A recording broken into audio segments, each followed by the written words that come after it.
Hello and welcome. I'm your host, Carlo Cardilli, Chief Operating Officer at AlphaRank. For those of you who are new to AlphaRank, our client-based solution optimizes funded accounts and loans from the online branch. Any marketing activity that you run, whether it's a Google ad, a targeted email, or a promo code, we tell you exactly how many dollars were booked from that activity and how to make it better. Our system is trained on over 1 billion first-party data points from nearly 100 participating banks and credit unions. So visit us at alpharank.ai to learn more. Before I welcome a very special guest, Larissa Murphy, a couple of pointers. Participants will be in listen-only mode until we get to the Q&A section. We want your questions. Send them in using the Zoom Q&A panel. Ideally, we'll unmute your line so you can ask the question live and have a real human interaction. We'll send all participants an email after the session containing links to the recording and other info from the discussion. So now, many in the industry wonder, is it possible for a small or mid-sized institution to drive deposits through an aggressive digital strategy? So today, I invited Larissa Murphy of First Commonwealth as a shining example that it can be done. So welcome, Larissa. Hi, Carlo. Thanks for having me. Yeah, so let's introduce you to the audience. So you're the VP of Advertising and the Content Manager for First Commonwealth Bank, an $11 billion bank based out of Indiana, Pennsylvania, which is Western Pennsylvania. So I think of Pittsburgh, roughly speaking. So what fun facts would you like to share, both personally and professionally with the audience, just to give them some context? Sure. Yeah. So personally, I've been at the bank for 13 years. And when I'm not at the bank, I am busy parenting a 2, 4, and 6-year-old. So sometimes I'm not sure what situation is more stressful, the bank or at home, but it's a ton of fun. And yeah, First Commonwealth, as you mentioned, we kind of just crossed the 10 billion threshold this year. And it's essentially, we have branches from Cincinnati to Philadelphia. So we are home in PA and Ohio. Right. And an emerging regional on its way to become super regional. So 122 branches, which for that asset size actually makes it relatively, sort of branch heavy compared to your peers. But in the last year that you've been there, there's been a big shift and a big focus on digital. So perhaps you give us some context of how that's come about and what the leadership is thinking and the overall focus on online.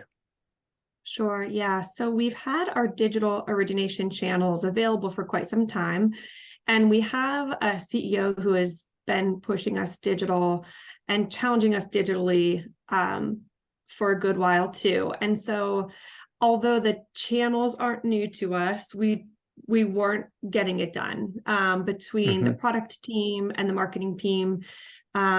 We had not figured out a way to really grow the channel. And so we were fortunate enough to have leadership that brought in a consultant for us. And really within the past year, we've been able to see incredible work and progress just from having essentially a team built and gaining some focus in the right areas.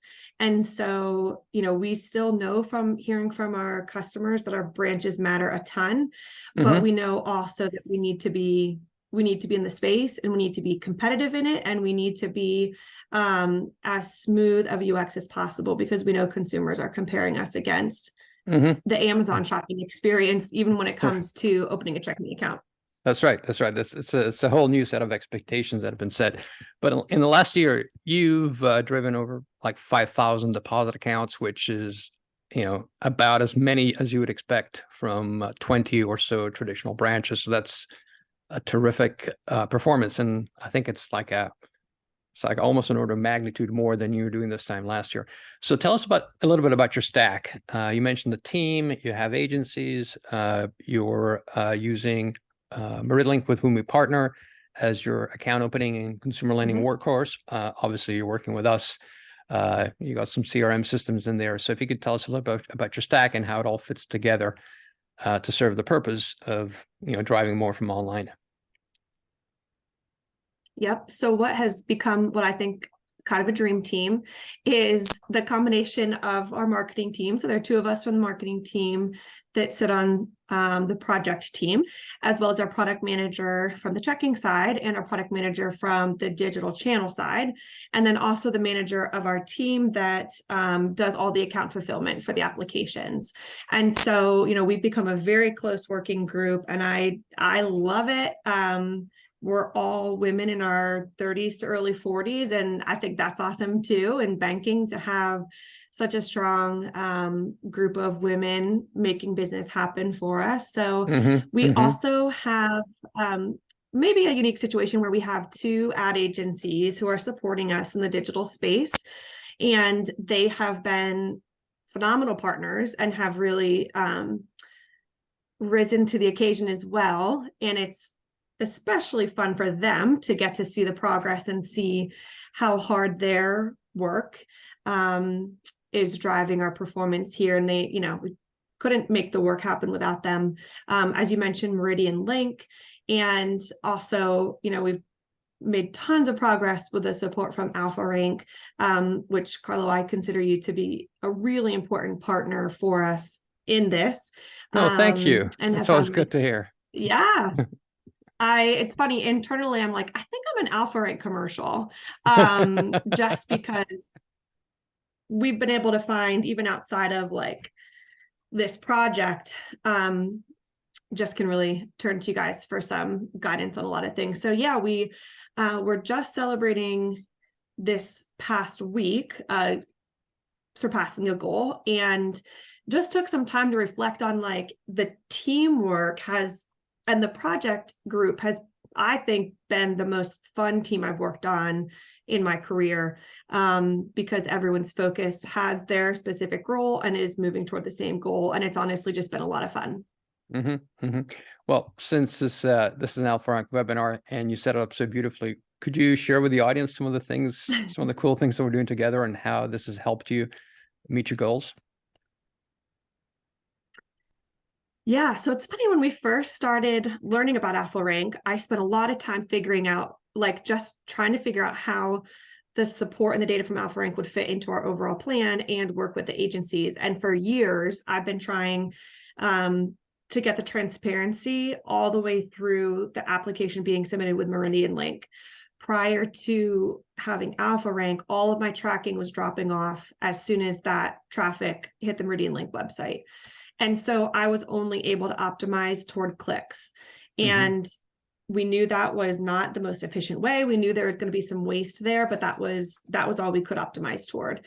And so really, once we started the relationship with Alpha Rank, it totally transformed what our agencies have as options to optimize toward, and has allowed us to see to the channel level where we're driving new business from, or where we're cross-selling existing customers from, and then being able to truly assign value to our media spend, and just get transparency down to the level where it's kind of a dream as a marketer, because I can see my specific ad set, drove a checking account for this one customer in Pittsburgh, and then I can see, what that customer's demographic is, and additional services. And it's just been a game changer to be able to make that one-to-one relationship between the ad spend and the value to the bank.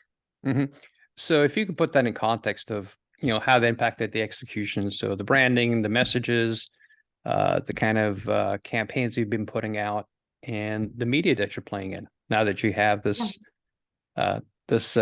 information that before was just not available to you. Sure. Yeah. So we've changed our messaging a few times in the past year, and have been able to see just more clearly how the message was changing the performance at a much more micro level than we were seeing before. And so one example very early on was, we were leading with a message that was paid to save, was kind of the creative approach. And the offer included a checking and a savings account. And if you saved a certain goal, set up a savings goal, you would reach the payout. And we learned very, very early on from being able to see the data that we were driving way more savings only relationships than we needed or wanted. Of course, savings accounts are valuable, but they don't turn into a primary relationship like checking accounts do. And so That's just right. being able to have that granular data, it was very encouraging as a marketer and very discouraging as a marketer because I had developed the messaging and we were like, wow, like the message really matters. And I was like, yes, but it was the wrong message because well, but it was causing an true, action that we didn't but want. it's better to know and then be able to take corrective action than just keep flying Yes, blindly, right? for sure. Yeah, we could have been sitting in that for a while, without really getting what we were trying to get. And then also, Carla, part of the solution your team has brought is being able to do email remarketing to abandoned applications before they hit the save button. And that was definitely a gap the consultants saw for us. And so we weren't really able to retarget someone outside of some additional digital display. And so that's had a great ROI, in all the calculations your team has done, that we're able to just have more opportunities to be in front of that person who clearly showed intent enough to enter their email address and maybe just got distracted by a toddler and didn't finish their application. So Hey, that's my life. It happens. That's been a great addition to our execution. And really, it's kind of, I would say that the data we get, it really does help me hold our agencies accountable. I'm in the fortunate position where I haven't actually needed to because they're fantastic partners. They're like wonderful with our budget. They're meeting with me weekly. And so I didn't really feel like I needed that oversight, but it's amazing that I have it. And it can, that data that I'm getting from the AlphaRank portal, I can then use that to make some challenges to the agencies and raise some questions. Are we spending the right amount in this particular channel? Because look how many declinations it's leading to. So that's also become a really, really helpful tool for me as I manage the bank's resources. So that leads us into a very interesting space. Now that you've made the shift from optimizing on clicks to optimizing on funded accounts, what's the tone of the conversations inside the bank, especially when it comes to finance, who's got to write the check for all these activities that you're running, and the other groups that have to deal with the applications that you bring to the table? Yep. So we have definitely had to pull in our branch teams to help onboard. So we've, there have been seasons in this campaign that we've basically overloaded our account specialists with new accounts, which is an awesome problem to have. And so we've transitioned from the account opening specialists onboarding all of those checking to the branches. And we have not been doing that long enough to study the impact, but our expectation is that's actually going to influence in a good way the attrition, because even though I open online, we know that the majority of the customers who have come in from this campaign live within 3 miles of a branch, and that matches our overall checking portfolio. And so I may have chosen to open online, but I'm getting the call from a local banker letting me know they're onboarding me.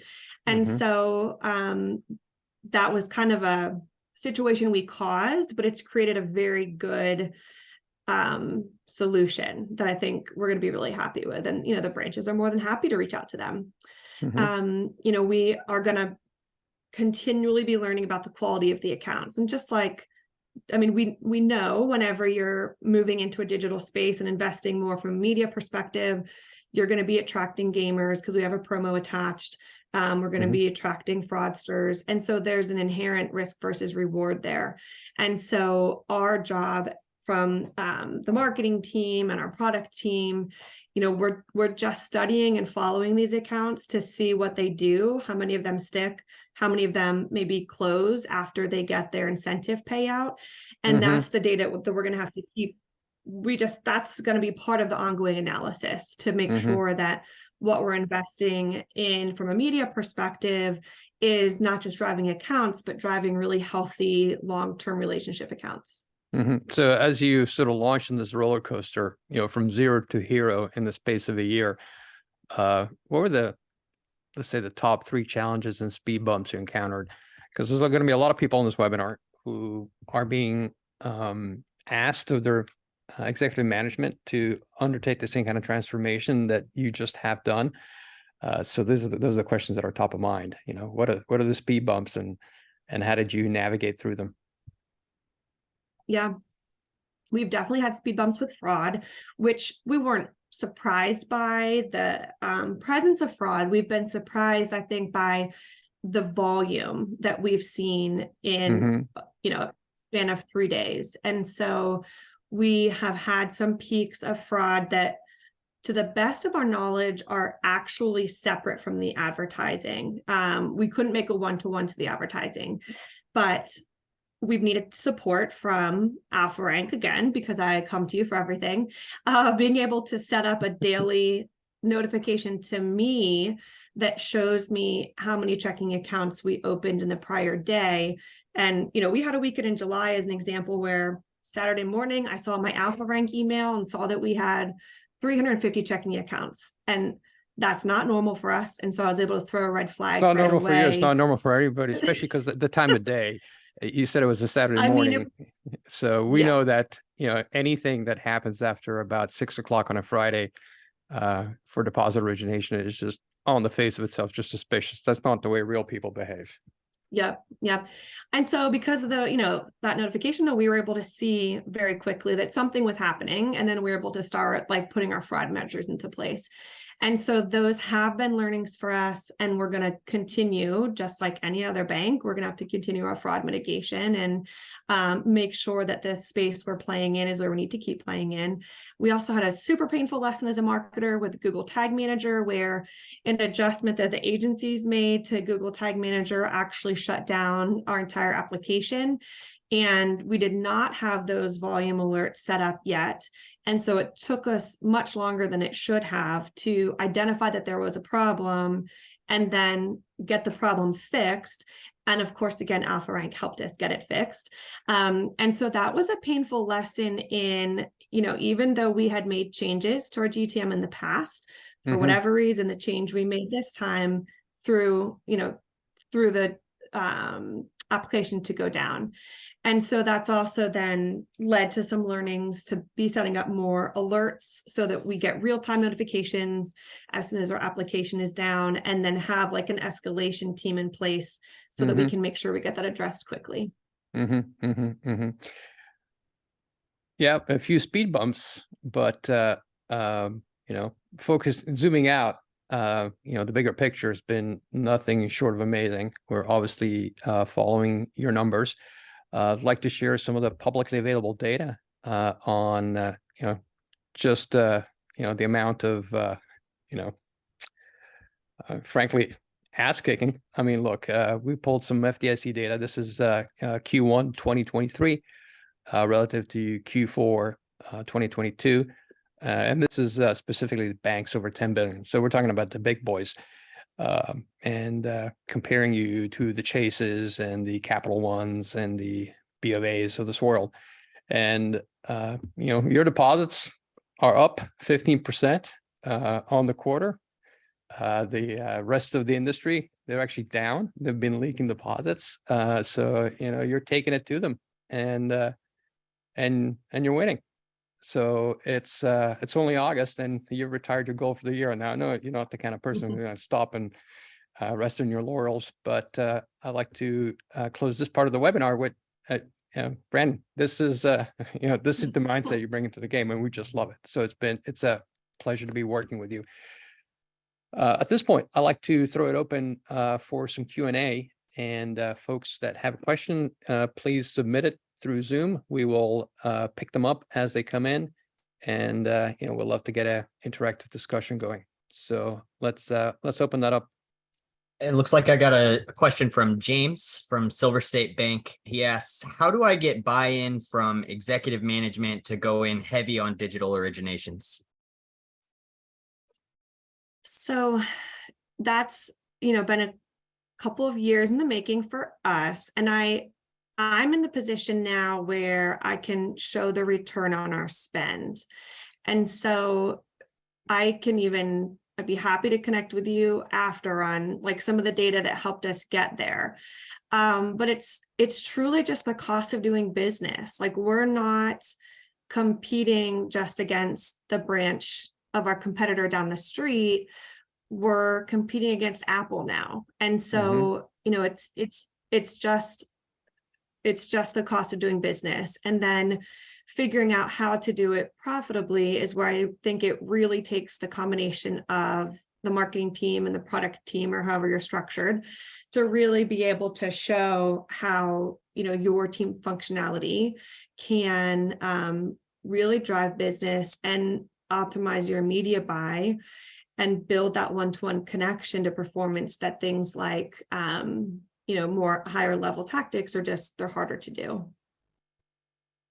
Perfect.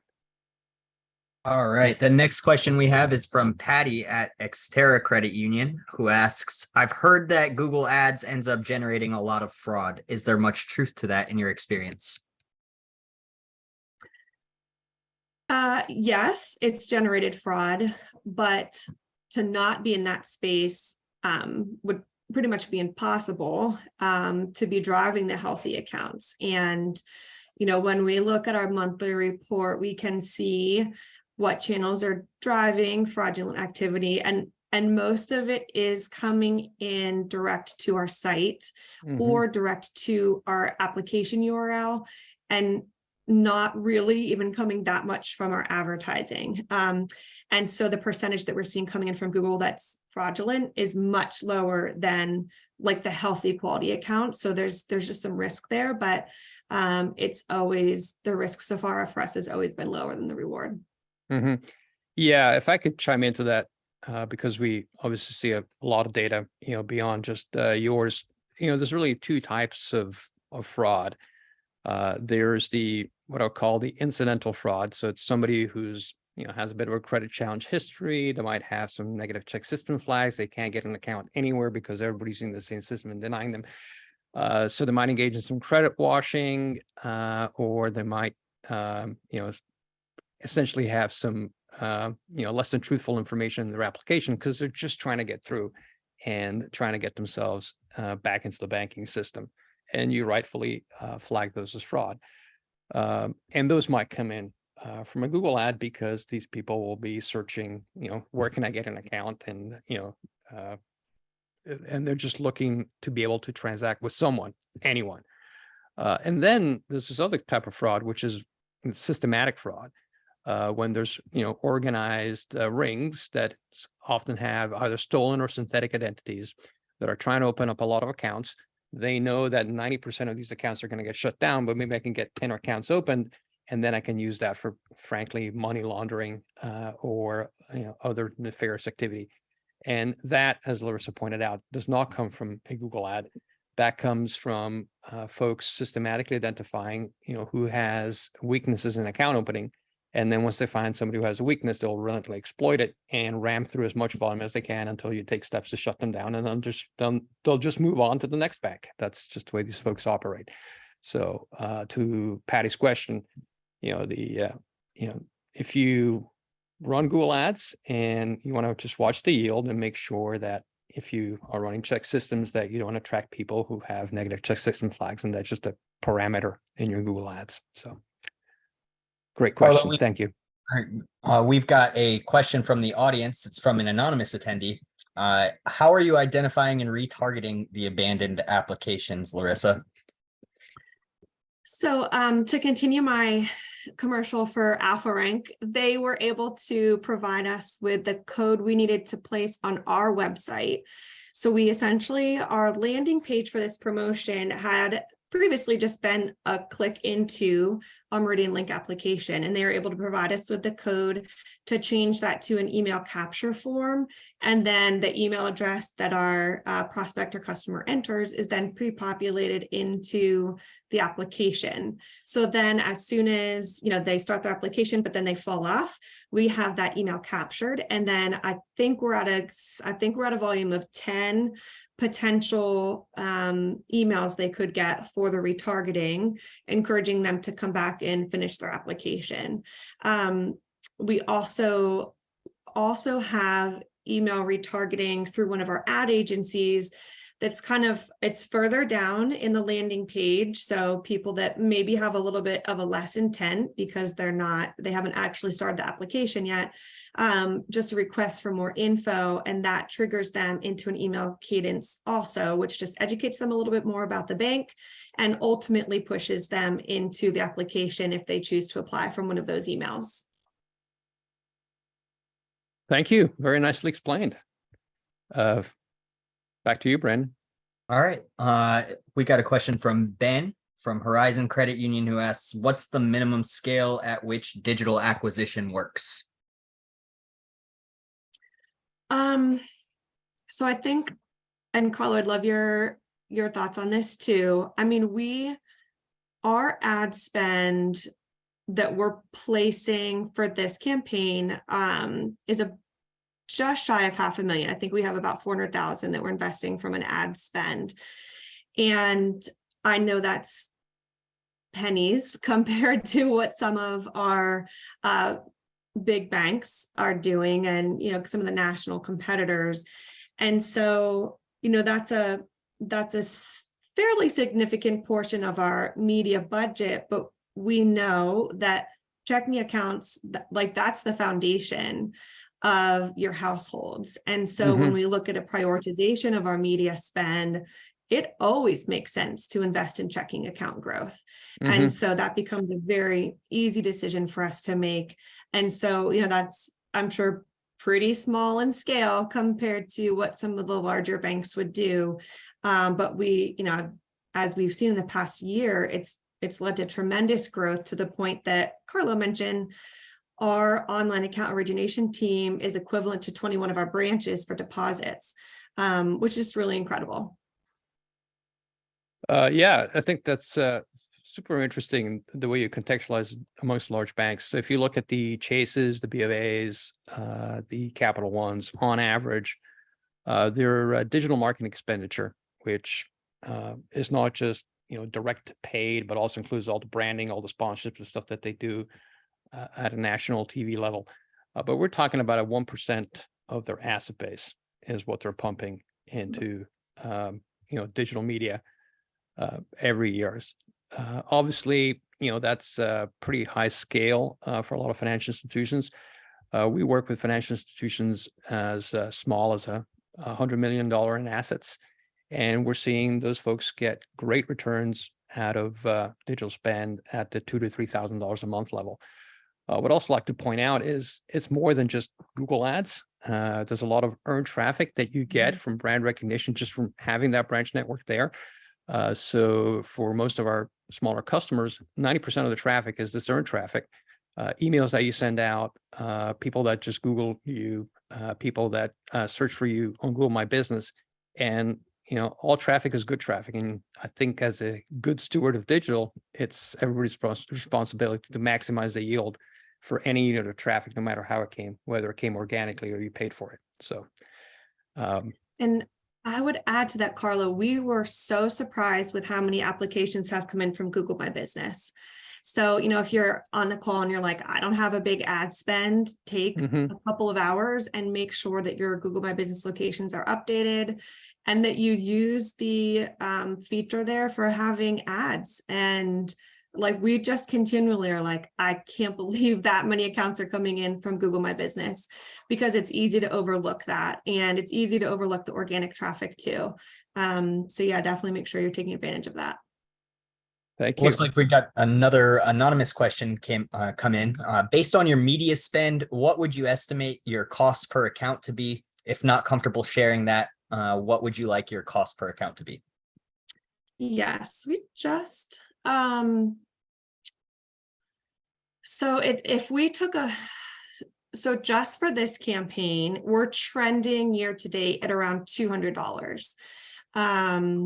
And so we're comfortable with that. We know that is, we're learning. It can be expensive to drive digitally. And the thing about this campaign too is we're delivering this campaign in all of our markets. And so some of our markets, we have much lower brand awareness and our cost per click is a lot higher. And so we're looking at a total blended amount. When we break down by region, that can change where we have really strong brand awareness and our media essentially doesn't have to work as hard. That can change, but we're comfortable with that number. I'm not going to stay comfortable with it. Part of my job as a marketer is to I have to keep figuring out how to make that number go down, how to make our total accounts come up and not spend more media. If we have to add to our media buy, we will, but we have definitely not tapped all of our opportunities for just making that money work harder. But yeah, we're comfortable with that, but always need to be getting better too. Yeah, to be really clear, when we say per account, we are talking per approved and funded account. We're not talking about form fills that just come in over the Yep. transom. The way we look at it, Alfred, and I'm sure Larissa, you share that a filled in form through online it's a lead, right? And it has to meet a certain quality filter, and not all of these make it into approved and then funded. So it's 200 per funded, which is pretty damn good, if I may say so myself, having looked at all the data across all these financial institutions. And the typical long-term value of a healthy checking account is in the order of like $1,800 to $2,500, depending on how much attrition you have. So you're generating a tremendous amount of value for First Commonwealth Bank. So, great going. So we have one more question that's about to close us out, but we have a little bit more time. So go for it, Brandon. All right. So, Larissa, what is your current best fraud prevention mechanism for online loan and deposit apps besides website/server firewall, Google reCAPTCHA protection, and ML portal? All of those. So we've seen the best. I know the question was what in addition to, but the reCAPTCHA has been our number one. We see that block a significant amount of applications. What this campaign recently led us to make a business decision about is, from a deposit perspective, you could open a checking account from any state and we'll bank you. But we were seeing a ton of our fraud come in from out of our actual footprint. And so we made a business decision to turn that off so that you could only apply if you were within our footprint. And that did give us immediate relief from that fraud. It's a decision that we're going to keep evaluating. We're back on now with all zip codes. And so we're just kind of watching it to see where the fraud is coming from and just trying to block and tackle that way.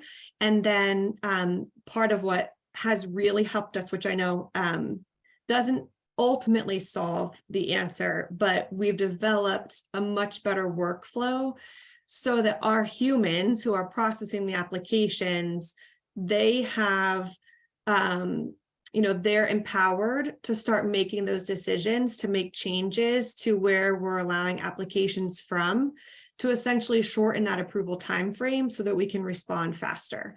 And so, we're really trying to get better at building the teamwork between the humans fulfilling all those account openings because they know first, and making sure that they're equipped to then take those additional prevention tips. We're going to be battling it forever. And so we just have to keep getting better and better and make sure we have partners in place and systems in place, and that we're continuing to learn trends and how to respond to them. You mentioned when we last spoke something about the time of day and the fraud heat map and how that's affected both your operations and your ad buy. Could you give us a little bit more color on that? Yeah, so I think that came from, a conversation with our agencies where I was like, okay, I have to keep optimizing this, but I'm not going to ask for more money. So one of those conversations I have about never happens. Yeah, once a month with the agencies at least. And, we started discussing and Alpha gave us the solution of essentially built us a heat map so we could see what time of day, what time of week our approved and funded applications were coming in, and that same information for when our fraudulent applications were coming in too. And so that then we studied that and determined what our threshold would be, because it was kind of a rolling scale, determined our threshold, and then stopped delivering advertising outside of the time frame that we felt was when we were bringing in the best applications. And it's not rocket science. It ended up being essentially, I think we're probably delivering maybe 8 a.m. to maybe 9 p.m. ish on the weekdays. And then we have some time running on the weekends too. And so that's really helped, again, that was having that data transparency that helped us to see, I don't want to waste my ad spend during the time of night that is just going to drive in a fraudulent account. And so it's been another really healthy way for us to optimize within our existing budget. And we implemented that in, I think, mid-June, and have not, we wanted to study it. We marked it as a point in time and said, okay, we just have to make sure this isn't going to adversely affect our performance. And it hasn't. So that's been a really, really good optimization for us. Yeah, especially if anybody who's running programmatic out there, has to be really on the lookout for it, because if you're running programmatic and you end up getting traffic at 2 a.m. on a Saturday morning, well, it's either not humans, it's bots, or if it's humans who don't have good intentions. So as far as banking is concerned, wonderful. We got one more, Brandon. All right. So this looks like a follow-up question. What is your submission rate, approval rate, and time to open? Yeah, so I have not looked at our time to open. I have not looked at that recently. The last time I looked at that stat, the majority of our applications were being completed within 10 minutes, which is what we would expect. And I'm not saying that's the best. As Carla likes to challenge us and our agencies and our consultant, we have made our application harder than it should be, by, adding some things we want to know and then adding some things that the compliance team needs us to say or gather. But the last time I looked at that data, we were around 10 minutes. And then we've actually seen a really nice application approval increase year over year from 39% to 45%. And I think, as the advertiser, I'm going to say that's because our media has been optimizing towards, a better audience, and a more high intent audience. But that's been really nice for us to see, especially because we've also had the influx in fraudulent applications too, which can just skew your data. Those are recent metrics and we feel pretty good with them. Wonderful. Thank you so much. And we're a little bit over. So to close this discussion, I know you're well rooted in Western Pennsylvania and not looking to move. So, Larissa's not up for grabs. But can you share your top 3 tips for the audience before we say goodbye? Yeah, just build the team that you need to make this happen. And, it's funny, when I look at the team that we built, they were people that I was talking to every day anyway, in some fashion, just not as micro as we are now and not as hyper focused on the checking growth. So focus on the right team who can make this happen, and get the leadership support behind you to know that you'll have advocacy for the changes you need to make. Again, it's a space we need to be in as a community bank. We need to be able to respond to the needs of our customers and be able to allow them to bank the way that they prefer. And so it's a channel we need to continue to invest in, and I think you can do it well and properly. And also, there are just going to be a ton of bumps. There were several times where I was just really nervous about decisions we were making from an ad side, and really felt like I was taking risks with a certain message we were going to deliver or account we were going to lead with, and not really know how that was going to affect our performance. But that's the only way to keep growing. And it's been really, really fun, because if you don't take risks, you're not going to have as much fun, and you're not going to do as well. And, we've had some bumps, we've made mistakes that we've had to recover from, and they're not mistakes we're going to make twice. And as long as you're keeping like your customers at the center of your decision making, and making sure that you're putting their experience first, you're going to have a ton of fun. And it's been a really fun year, and we're not slowing down. And it's just been super fun to work on, and will continue to be. Wonderful. Rock on. Well, Larissa, you've been incredibly generous with your time, incredibly generous with sharing information with the folks in the audience. So on behalf of the audience, I have to thank you, and carry on. Thanks, everybody. Thanks, Carlo. Bye-bye. Take care.